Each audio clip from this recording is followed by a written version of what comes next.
Good afternoon, everyone, and welcome to Hilliard Darby High School for our Week 9 preview of Friday Night Live here on Facebook. I'm Dave Purpura, along with Jarrod, Ulrey, and our guest to start the show here this afternoon is the head coach of the Hilliard Darby Panthers, John Santagata. As you guys prepare for the Delaware Pacers. Coach, thank you for joining us first off. Thank you, guys.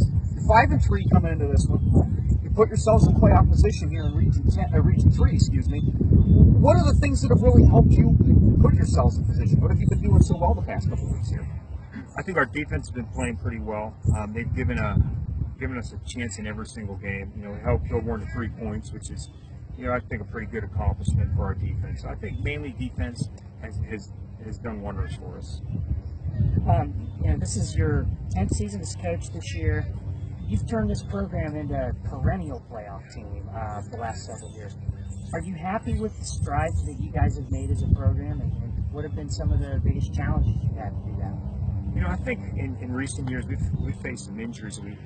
Last year we had quite a few injuries. Again, this year we're dealing with some, and really can't pinpoint why that is. So I think that's a challenge in any program. So that's something that sort of bothersome. But winning's important, obviously, but there's so much more to it. We always talk to our kids about when they're done here that they have great memories playing football, and if there's an OCC championship involved, that would be great. If we're in the postseason, that would be great as well. But it's more to us than winning the baseball, I guess. And talking about the program over the past several years, what's made the option and this hard-nosed defense seem to really be the trademarks of the program? Is that just something that you brought with you, that you believe in? What's made those such a good fit for this program? I've always been an option guy. I believe in running the football, and I think it's a great fit here at Darby. And obviously defense is important, and you have to be in high school football. You have to defend literally every offense scheme known to mankind. So, we try our best to play good defense here and run the football and limit the possessions of our opponents. Delaware's 3-5, Darby's 5-3. Kind of a playoff game though this week, really. I mean, kind of pretty much a must-win for both teams. What are some of your thoughts and keys to the matchup? I think Delaware does some really good things. I got tons of respect for Mike Golden going all the way back to when he was at Upper Arlington. And what we've really noticed in some of their recent games is they're making some improvements. Sometimes that record means nothing when it comes to time for kickoff. So it's important for us to play a great football game and limit our turnovers. Coach, we appreciate the time. Thank you for dropping Thanks over lot, to this guys. corner. Appreciate it a lot. Good luck against Delaware. Right, thank you.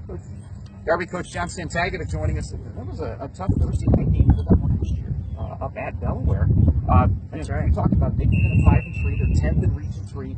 So they've got to win, and they probably need a little help as well to open up the stand. But hey, you said, this is a playoff game. Certainly it takes them one. It doesn't get any, like we say at this time of year, every game kind of feels like a playoff game when you've got you get two teams like this that are kind of on the cusp, and then Darby and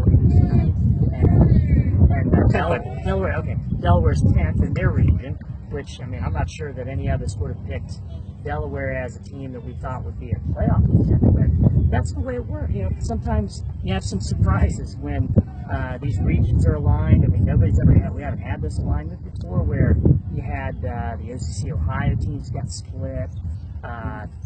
Kind of fascinating to have Delaware as a playoff team in this discussion. Well, it is, and when I said Region 3, I hope for a second that I was not speaking wrong, because we know, say, Dublin-Kaufman, 7 miles up the road, is in Region 2. It's kind of hard to remember. Upper Arlington right over there is in Region 2. I think Davidson and Darby and Bradley are all Region 3. I'm pretty certain of it, at least, and we'll see how that goes. Delaware snapped a 3-game losing streak. They beat Thomas Worthington last week. Thomas has had so many close losses in Delaware now. They had a win in there last week. Delaware's a good football team, and like you were saying about Coach Golden, when you think about what Coach Golden's been through in the last couple of years, and to have him get this program to where it is, to where it's a competitive football team and battle like this, that's really good to see. Two teams that we know for a fact are in Region 2, and that is the one that goes up to the northwest, Olentangy Liberty and Olentangy Orange. This is the third and final week of that Olentangy round robin where all of them play each other.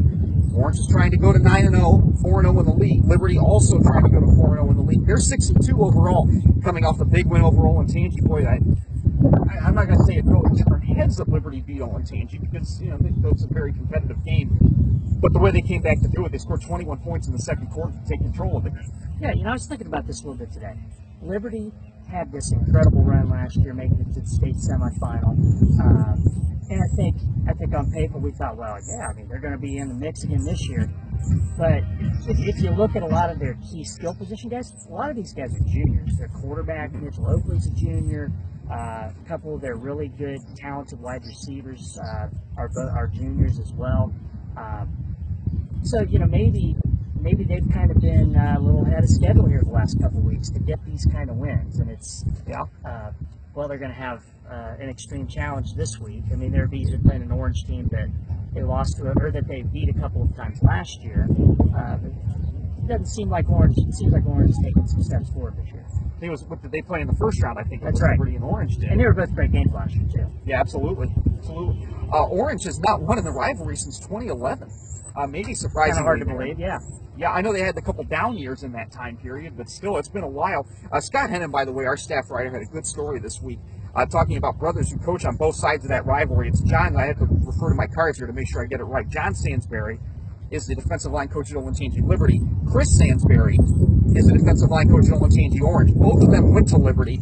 Kind of an interesting way to look at a rivalry that always has this kind of stuff. Absolutely. A couple other notes about the matchups here.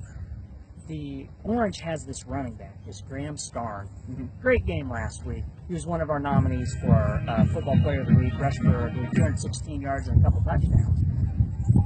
So they've been running the ball really well. And then you've got Liberty, who they have had their talented senior linebacker Edward Warner has been a little banged up. I exchanged some texts with Edward, and he says that he's good to go tomorrow night. He actually played last week, so that's going to be a really key matchup for Liberty. Can they hold Orange's offense in check? Orange is going to probably try to control the ball. Can they keep that from happening? Whereas on the other side of the ball, Liberty has been literally like a 50-50 run-to-pass offense this year. So really interesting the way that team has developed this year. They went on the east side, Reynoldsburg and Pickerington Central, and I tweeted about this the other day, and I jokingly got a little blowback on the Pickerington side saying this isn't as much of a rivalry as my tweet might have made it out to be. It's a rivalry. Well, they don't like communities don't like each other. Yeah, Pickerington Central, granted, has won, I think it's 15 or 16 in a row in the rivalry. I covered the one that Reynoldsburg won in 2001 at Cool Stadium. Tony Pusateri was the head coach of Reynoldsburg that year. I was covering it for the paper that I worked for in Lancaster at the time, and Pickerington hasn't lost to them since. This is a big one. Reynoldsburg trying to solidify its playoff positioning tomorrow night. When you think about what Reynoldsburg has done this year, they had that huge win over Olentangy. Excuse me.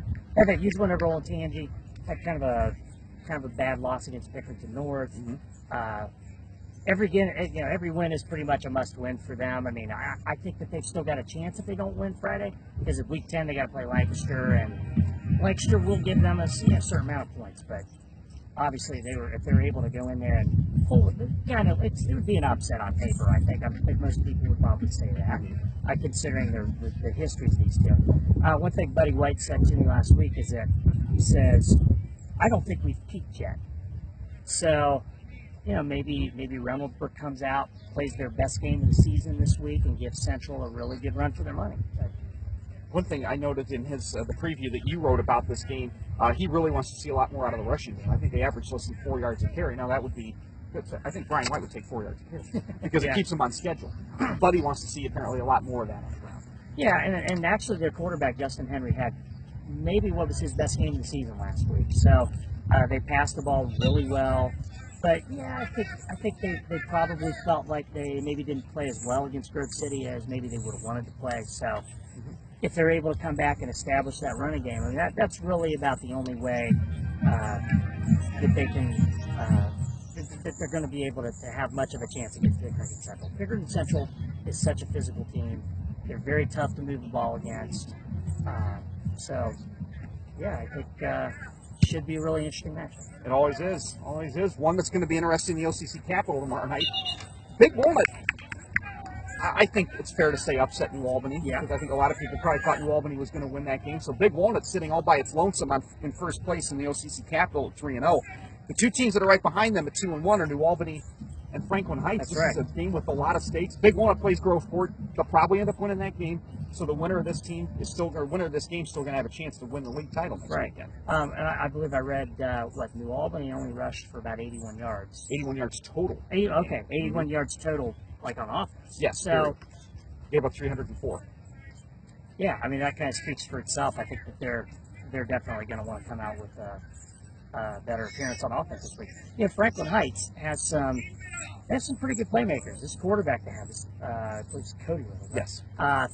Seems like a really talented playmaker out there. So he's the first guy. I cover New Albany and Canal Winchester, two of the teams I cover on a regular basis, and talking to both of those coaches in recent weeks, previewing this particular matchup for their respective teams. Cody Little's the first guy they mentioned. I mean, they gush about him, and there's a reason for it. He's a good passing threat, and he's a good rushing threat. New Albany's defense is going to have a handful of them. I think Coach Salmon had said Little is a calm, cool customer. Right? Yes, that's exactly what he said. So, yes, we talked last week. Pat has a good way with words. He always does. And I guess if you look at the playoffs for these two teams, you've got New Albany's number 6 in Region 7, and Franklin Heights is kind of, they're going to need to win out to have any kind of chance. They're kind of on the fringe right now. They're ranked they're number 14 in playoff play. You never know. I mean, New Albany's 6 worked out for them. We'll see. What happens? We'll see about it. In the City League tomorrow night, Marion Franklin, coming off a tough loss to Independence last week, 7-1, plays a Walnut Ridge team that didn't play last week at all. They were supposed to play South, but that game was canceled. Not postponed, it was canceled because of a lockdown last Friday afternoon at Walnut Ridge. So the Scots are going to be a little bit rusty, maybe. I mean, or we'll see. Are they going to be rusty? Does that help them at all having 2 weeks? I guess ultimately after 2 weeks. I know Coach Maddox at Walnut Ridge, he was disappointed they weren't able to play that game. Yeah. And I think that's probably understandable. Now, I guess the positive side for them is they're looking really good to make a playoff run here. So regardless of whether they can win out or if they lose a game here over the next couple of weeks, they're probably in. So, I mean, did this extra week of preparation help? I certainly think it could have. They could have turned it into a positive if they, because they're going to need everything they can on defense to stop this Marion Franklin team. Marion Franklin has several really good playmakers. Their quarterback, Keziah Brown, I believe is his name. And they have a running back, Malik McIntosh, over 900 yards rushing. Marion Franklin has had a great comeback season after kind of having a down season last year. So, really exciting matchup. We've already mentioned Region 7 a couple times. New Albany, among others, in that region. Walnut Ridge is on top of it by almost 2 points. Yeah. Period. So, I mean, they're sitting pretty. I mean, the teams they beat are helping them. The team, like they beat Beechcroft early, they're winning. Yeah. So that's a lot of things are turning out well for them. I mean, actually in Central Ohio, in the Central Ohio Region 7 teams, got Walnut Ridge at 1, New Albany 6, Westerville South 7, Licking Heights 8, and then there's a slew of teams that are hoping for some things to work out for It's them. a tight packing. It really is. There. From about 8th to about 13th, I would say. Yeah. In there. Reedy and Whitehall tomorrow night. Reedy, your preview of this game centered around Jack Foley, a 5'4", 136-pound running back. Actually, one of our former colleagues, Seth Shaner, one of his nephews. Kind of an interesting story, the way he's really come onto the scene. He's really something, and part of the reason that he's been able to do this is because Reedy has a great offensive line. That was their strength coming into the season. It's continued to be their strength all year. As far as Whitehall is concerned, they're another one of those Region 7 teams that is in the battle. This is a must-win for Whitehall. I think Reedy's probably okay if they're not able to get this win. They're probably going to make it in Region 19, but Whitehall's in trouble if they don't get a win. And they've got a pretty good talent. They got a talented quarterback, too. Yep. Reedy coming off a huge win over London last week. Not huge in terms of the point spread. It was only 4 points. They held KJ Price out again, so that's right. Pretty amazing feat, really. Yeah. Whitehall is 13th in that region, but they're 1.5 points out of 8th place. That's right. Just to underscore what we mentioned earlier. We have a couple more games we want to mention before we get out of here. 2 games tonight. The Battle of Westerville, not the Battle of Westerville. Our Frank Dorena will have Westerville South and Westerville Central, and we're also going to have Worthington Kilbourne and Hilliard Bradley. Bradley's trying to go to 9-0. That's right. A couple others as well. OCC Ohio tomorrow. Pickerington North and Lancaster. You want to talk about a game that could be a playoff game? This might be Lancaster's last gasp to try to get in. They've got to beat Pick North tomorrow night. Yeah, it sure looks like it. And especially because they're going to play Reynoldsburg in Week 10, and that's not going to be an easy game either. No, not for either of them. I mean, Lancaster has some good wins, and they gave Pickerington Central a great battle a couple of weeks ago. So they're going to be coming in there probably feeling some desperation, and I got a feeling it's going to be a good game. I mean, I'm not going to make a prediction about that right now, but Pickerington North, despite how good they are, they're actually only number 7 in the region, so it helped them out a lot if they can get this win. I mean, it moved them closer to maybe getting a home playoff game, or if they were to somehow lose, then things get a little bit trickier for them. And we will be talking a lot about the playoffs at week 10 next week. It might actually feel like October next week when we're out talking. But we're going to be talking about the final night of the high school season coming up next week. Jarrod, another good one?